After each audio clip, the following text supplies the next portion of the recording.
بسم اللہ الرحمن الرحیم۔ السلام علیکم۔ علم نے دھوبی سے چیف جسٹس بنا دیا۔ امام ابو یوسف غریب گھر کے بچے تھے، یتیم ہو گئے۔ ماں نے بھیجا، بیٹا جاؤ اور جا کر دھوبی کے پاس کپڑے دھونے کا کام سیکھ لو۔ کچھ کپڑے دھویا کرو گے تو ہمارا گزران چل پڑے گا۔ یہ گھر سے چلے دھوبی کا فن سیکھنے کے لیے۔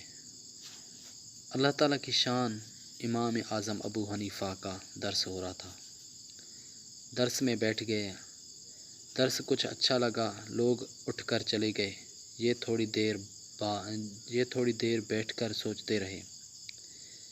امام اعظم ابو حنیفہ کی نظر پڑ گئی۔ وہ بڑے مردم شناس تھے۔ انہوں نے بلایا، بچہ کیا نام ہے، کیا کرتے ہو؟ سارا کچھ بتا دیا۔ انہوں نے چہرے سے پہچان لیا کہ اس کے اندر بلا کی ذہانت ہے۔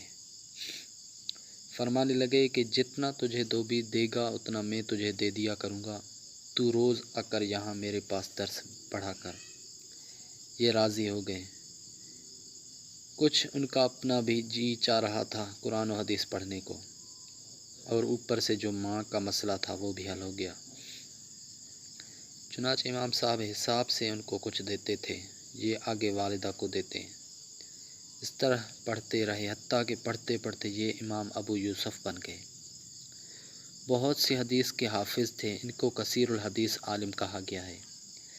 بڑے ذہین تھے۔ اللہ تعالیٰ کی شان، اب جب امام ابو یوسف بن گئے تو ایک دن والدہ کو پتہ چلا کہ میرا بیٹا تو مسائل بتاتا ہے، یہ دھوبی کا کام تو نہیں کرتا۔ اس نے کہا، بیٹے میں نے تم سے کہا تھا کوئی فن سیکھنا۔ انہوں نے امام اعظم کو بتایا۔ انہوں نے فرمایا، بھائی اپنی امی سے کہنا کہ وہ آئیں اور میرے ساتھ بات کر لیں پردے میں۔ یہ اپنی والدہ کو لے کر آئے۔ انہوں نے ان کی بات سنی کہ جی میں نے تو اس بچے کو کہا تھا کہ دھوبی کا کام سیکھے، ہنر سیکھے، اور یہ تو مسائل میں لگا رہتا ہے۔ امام صاحب نے سمجھایا کہ دیکھیں، جو آپ کی ضرورت ہے وہ تو اللہ پورا کر رہے ہیں۔ آپ کو گھر بیٹھے خرچہ مل رہا ہے، فاقہ نہیں آتا۔ آپ اس بیٹے کو اگر دین کے لیے استعمال کریں گے تو یہ آپ کے لیے آخرت کا صدقہ جاریہ بنے گا۔ اور پھر آخر پر فرما دیا کہ میں نے اس بچے کو وہ فن سکھایا ہے جس کی وجہ سے یہ پستے کا بنا ہوا حلوہ کھایا کرے گا۔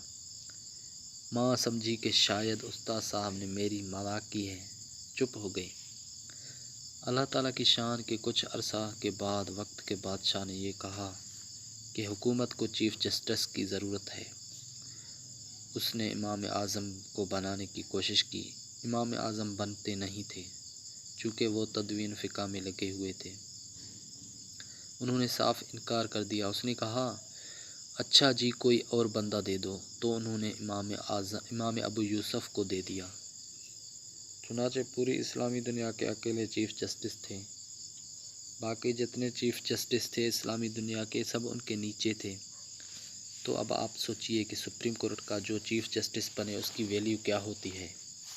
اللہ نے ان کو وہ مقام دیا۔ جب یہ اس منصب پر تعینات ہو گئے تو دوسرے تیسرے دن ہارون رشید ان کو ملنے کے لیے آیا۔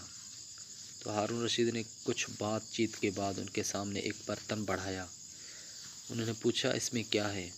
اس نے کہا کہ حضرت جو اس منصب پر آتا ہے تو اس کے پروٹوکول میں سے ہے کہ اس کو دماغی کام بہت کرنا پڑتا ہے، لہذا یہ چیزیں اس کو ہر دوسرے چوتھے دن کھلائی جاتی ہیں۔ ڈاکٹروں کے اتباع کے مشورے کی وجہ سے دماغی کام کرنے والی کی یہ ضرورت ہے، اور یہ ہمیں بھی کبھی کبھی ملتی ہے۔ تو امام ابو یوسف نے پوچھا، یہ ہے کیا؟ کہنے لگا، یہ پستے کا بنا ہوا حلوہ ہے، آپ کو ہر دوسرے تیسرے دن مل جایا کرے گا۔ امام ابو یوسف کہتے ہیں کہ میں حیران ہو گیا۔ قلندر ہرچہ گوید دیدہ گوید۔ امام اعظم ابو حنیفہ کی فراست پر کہ انہوں نے جو بات کہی تھی اللہ نے اس بات کو سچ ثابت فرما دیا۔ تو دیکھیے، وہ بچہ جو دھوبی کا فن سیکھنے جا رہا ہے، اللہ تعالیٰ نے اس کو وقت کا چیف جسٹس بنا دیا۔ تو مقام ملتے ہیں نیکیوں کی وجہ سے۔